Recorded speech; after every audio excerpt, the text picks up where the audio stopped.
Yun, magandang tanghali o araw sa inyong lahat mga sir, mga madam. Ako po yung nagbabalik, ang inyong lingkod, Agent Joel. So mayroon po tayong tinitignan dito na 3.2 hectares, 32,118 square meters. So ito po yung boundary, ayan. So kung makikita nyo, ito po yung boundary, si Jelormex Vlog, shout out. Tapos dito.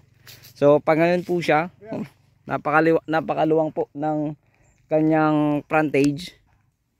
So dito yung kanyang frontage, ayan, napakahaba. Tingnan natin para makita po ninyo. So ang tansya ko yung frontage ito ay nasa 80 meters frontage, parehas magkatapat. Ito po yung kanyang may mga konti-kunting mangga, ayan. Ganoon din sa kabila, may kunting mangga din. So may caretaker dyan, pero bahala yung seller po natin. Tapos na yung usapan nila, nakausap ko na rin po ang caretaker. At sila po mismo yung nagpakita sa akin nito at nakausap ko na rin po sila, kaya wala pong magiging problema. So napakaluwang po nito, maganda po.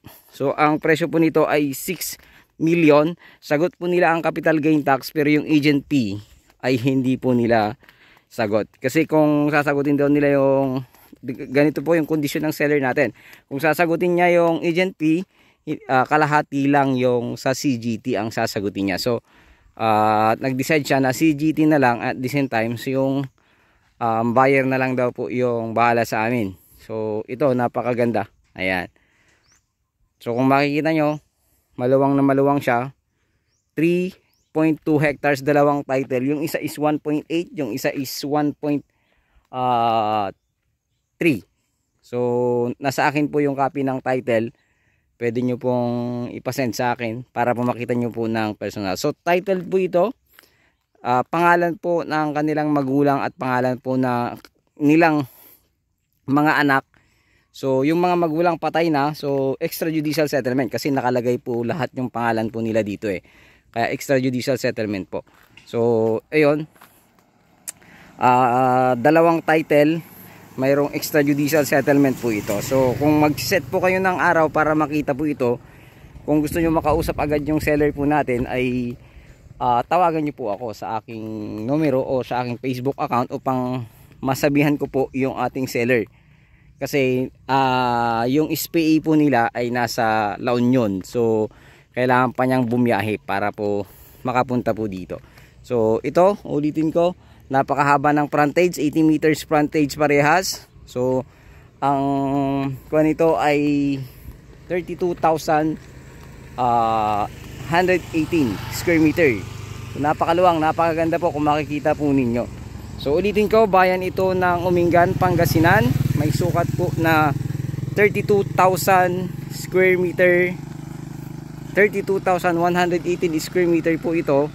At napakaluwang po ng kanyang frontage hanggang dun po sa pinarkingan po ni GR. So kuryente meron na dito, so internet meron na din, wala tayong maging problema.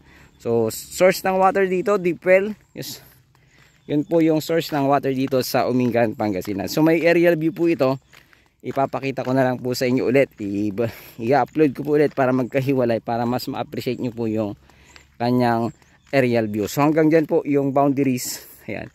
May daan po papasok po dyan. So medyo nakadikit pa rin ng konti sa corner lot.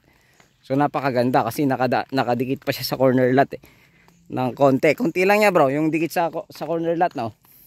Pero kung pati yung bahay, dikit. Oo, kung pati yung bahay doon makukuha sa sukat ay, pero alam ko sabi kasama yan tapos na yung usapan nila. So naka corner lot din yung property. So dito lang yung hindi sa corner lot. So doon naman sa likod, maganda naman yung kanya doon. Dito sa part na ito, medyo may palalim lang ng konti dyan sa gitna. So napakaganda po ng property na ito.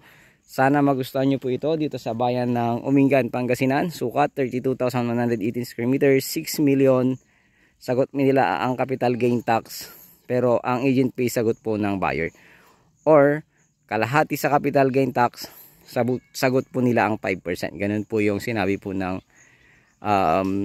seller po natin. So ayun, maraming salamat. God bless you all.